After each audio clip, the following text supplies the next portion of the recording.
the three things that I want to leave with you, just these three. I could do 10, I could do a whole life class. But just these three things will carry you if you let them. First and foremost, knowing who you are. Knowing who you are. Being able to answer this question, who am I? And what do I want? Who am I really? My answer is I am God's child. I am that which is born of all that is. I am, as Pierre de Chardin said, a spiritual being having a human experience, come trailing the breath of the ancestors yet, but trailing the breath of the angels, and understanding that because I am connected to the source of all that is possible for me. That's who I am. And what do I want? I don't want to just be successful in the world. I don't want to just make a mark or have a legacy. The answer to that question for me is I want to fulfill the highest, truest expression of myself as a human being.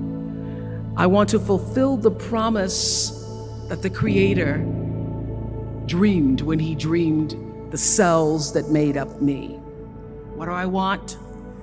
You must have some kind of vision for your life. Even if you don't know the plan, you have to have a direction in which you choose to go.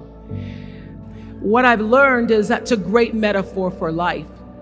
You want to be in the driver's seat of your own life, because if you're not, life will drive you.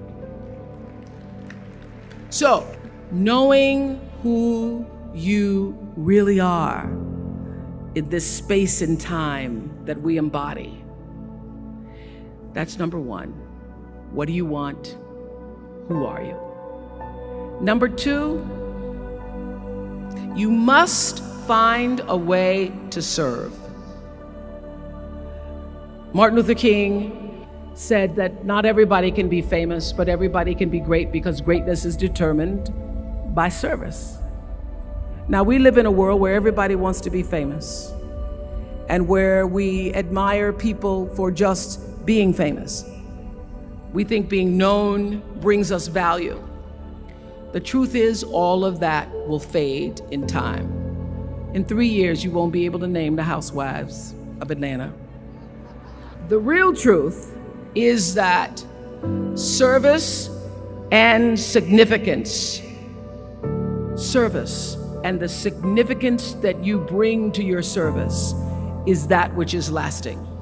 So to be able to, whatever your occupation or job or talent or gift is, our honorees today getting doctorate degrees, to apparently opposite fields, HIV and AIDS and the spoken word. But what they have in common is service, using the spoken word in service to community and the world. Using your knowledge and information about HIV and AIDS and medicine in service to the world. And if you look at all the most successful people in the world, whether they know it or not, they have that paradigm of service. Everybody's talking about Mark Zuckerberg and IPO. Service. Jay-Z rapping. Service. Through the word, to people, through song. For many years, I was really just happy to be on TV, and people would stop and say, "Oh, you on TV?" "Yeah, I'm on TV. I like being on TV. It's a nice job." And it was about the time that I received my honorary doctorate from Spelman around 1993. So I don't know if that had something to do with it. I thought of myself as Dr. Winfrey.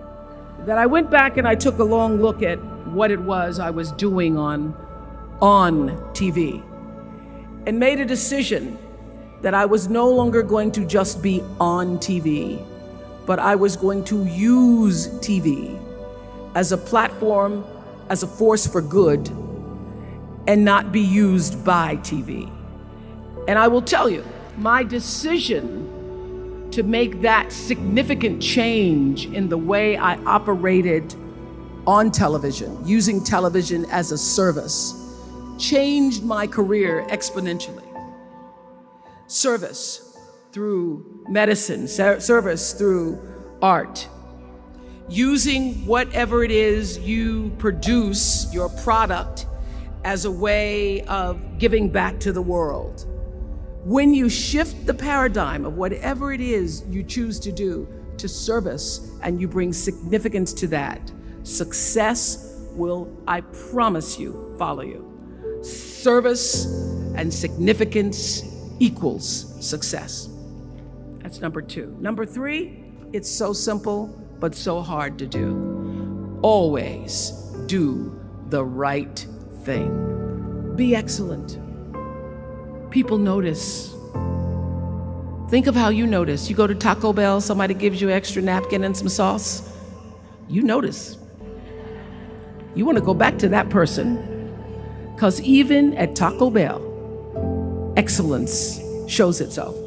Be excellent. Let excellence be your brand. Everybody talks about building a brand. I never even knew what that was. When people say, you're a brand, I would say, no, I'm just Oprah. What I recognize now is that my choice to, in every way, in every example, in every experience, to do the right thing and the excellent thing is what has created the brand. And what I know is that when you are excellent, you become unforgettable. People remember you, you stand out.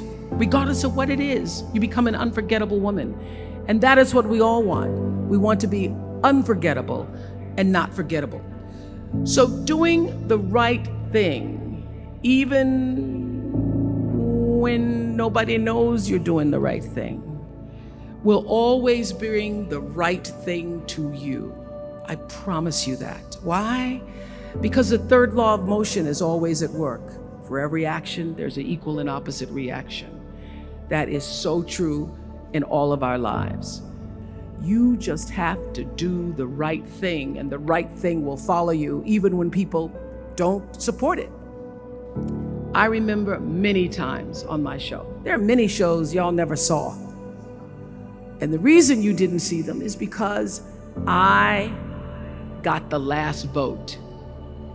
And I remember 2010, my team, hardest working team in television, had done this interview with a woman who turns out she was a Sunday school teacher by day and a sex addict at night. And they were like, you won't believe it. We got her going out, we got her with the men, and we get to show her, and she was willing to show us everything. I sat down with a woman for an interview that was taped. And during the process of the interview, I said, why are you doing this? And she said, oh, I want to help people. I want to tell my story and I want to help people. I said, do you have children? She says, yes, I have a 10-year-old son. I knew right then, this is never going to see the light of day. So we got off the air and I said to the lady, we are not going to air that show. And she said, why? My producer said, why? She knew she was being filmed. She knew what she was saying. She knows what I said, because her son will never get over it. Her son will never get over it. And it's not worth a rating point to me.